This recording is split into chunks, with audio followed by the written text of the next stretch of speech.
पिछले 4 साल में भारत का ये दूसरा चंद्र मिशन है।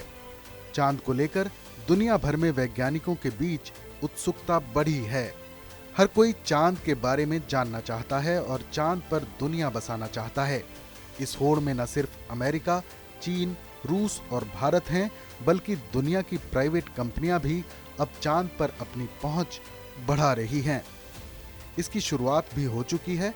कुछ कंपनियों ने तो चांद पर 2028 में बस्ती बसाने की बात भी कही है।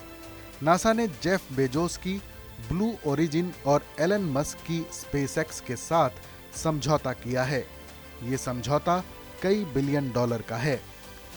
क्या आपने कभी सोचा है कि आखिर चांद को लेकर दुनिया में इतनी खलबली क्यों मची है? क्या चांद पर कोई खजाना है या फिर कोई देश चांद पर सिर्फ और सिर्फ अपना मालिकाना हक चाहता है? अचानक उद्योगपतियों की चांद में दिलचस्पी क्यों शुरू हो गई? चलिए जानते हैं। भारत का चंद्रयान 3 23 अगस्त की शाम चंद्रमा पर उतरेगा।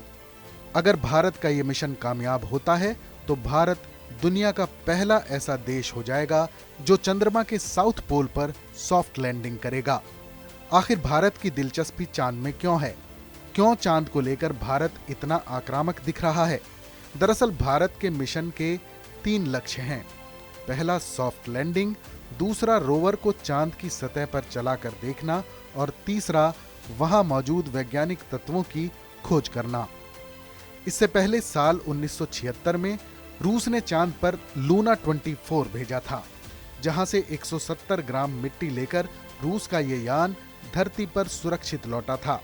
47 साल बाद रूस फिर चांद पर चला था, लेकिन लैंडिंग से पहले ही लूना 25 क्रैश हो गया। लूना 25 भी चांद पर सॉफ्ट लैंडिंग की टेक्नोलॉजी विकसित करना चाहता था। साथ ही लूना का लक्ष्य चांद पर पानी समेत दूसरी चीजों को खोजना भी था। रूस ने 1959 में लूना मिशन लॉन्च किया था। यह दुनिया का पहला अंतरिक्ष यान था जो चांद की सतह पर पहुंचा था। रूस ने 1966 में लूना 9 के जरिए चांद पर सॉफ्ट लैंडिंग की थी, जिससे यह पता चला था कि चांद की सतह ठोस है। अमेरिका की भी चांद को लेकर दिलचस्पी कम नहीं है। अमेरिका दुनिया का पहला ऐसा देश है जो चांद पर किसी इंसान को पहुंचाने में कामयाब रहा है। करीब 5 दशक बाद अमेरिका मिशन आर्टेमिस के जरिए एक बार फिर इंसानों को चांद पर भेज रहा है।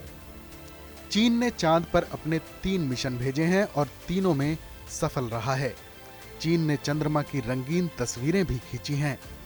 चीन 2026 में चांग E6 भेजेगा, जो चंद्रमा के साउथ पोल के नमूने लेकर वापस आएगा।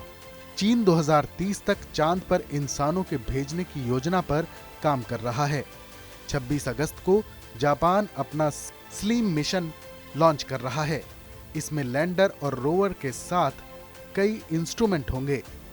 European space agency lunar communication satellite भेज रही है, जो चांद पर जाने वाले मिशन को सपोर्ट करेगी। अब आते हैं असल मुद्दे पर। आप सोच रहे होंगे, आखिर सभी देश चांद पर अपने मिशन को भेजने को लेकर क्यों उत्सुक हैं? दरअसल इसके कई कारण हैं। अगर चांद पर पानी की खोज होती है तो ये अपने आप में क्रांतिकारी होगा। इससे चांद पर जाने वाले स्पेसक्राफ्ट के लिए तेल का संकट दूर हो सकता है। चांद पर पानी एक नई जिंदगी का रास्ता दिखा सकता है। इसके अलावा चांद पर सोना, प्लेटिनम, यूरेनियम, टाइटेनियम जैसी धातुओं की भी संभावना है। एक और फायदा यह है कि अगर चांद पर रहने का ठिकाना मिल गया तो मंगल समेत अन्य ग्रहों पर रिसर्च आसान हो जाएगी। भविष्य में चंद्रमा का इस्तेमाल एक स्टेशन के रूप में किया जा सकता है। इन सब के अलावा एक खास बात यह भी है कि सभी देशों में खुद को एक ताकतवर देश दिखाने की होड़ लगी हुई है। अंतरिक्ष में ताकत बढ़ने का मतलब है कि धरती पर खुद को ताकतवर दिखाना। हालांकि 1967 के संयुक्त राष्ट्र के स्पेस समझौते के मुताबिक अंतरिक्ष पर किसी देश का मालिकाना हक नहीं हो सकता है और ना ही कोई देश अंतरिक्ष के किसी हिस्से पर अपना दावा ठोक सकता है। लेकिन ताकत दिखाने की होड़ में चीन, रूस और अमेरिका ने कई मामलों में अंतरिक्ष के समझौते से खुद को अलग रखा है, क्योंकि हकीकत यही है कि जिसकी अंतरिक्ष में ताकत बढ़ेगी या जो देश पहले पहुंचेगा, उसका ही उस इलाके पर सबसे पहले कंट्रोल होगा। इस खबर पर अपनी राय हमें जरूर बताएं। बाकी देश और दुनिया से जुड़ी तमाम बड़ी खबरों के लिए देखते रहें टीवी 9 भारतवर्ष डिजिटल।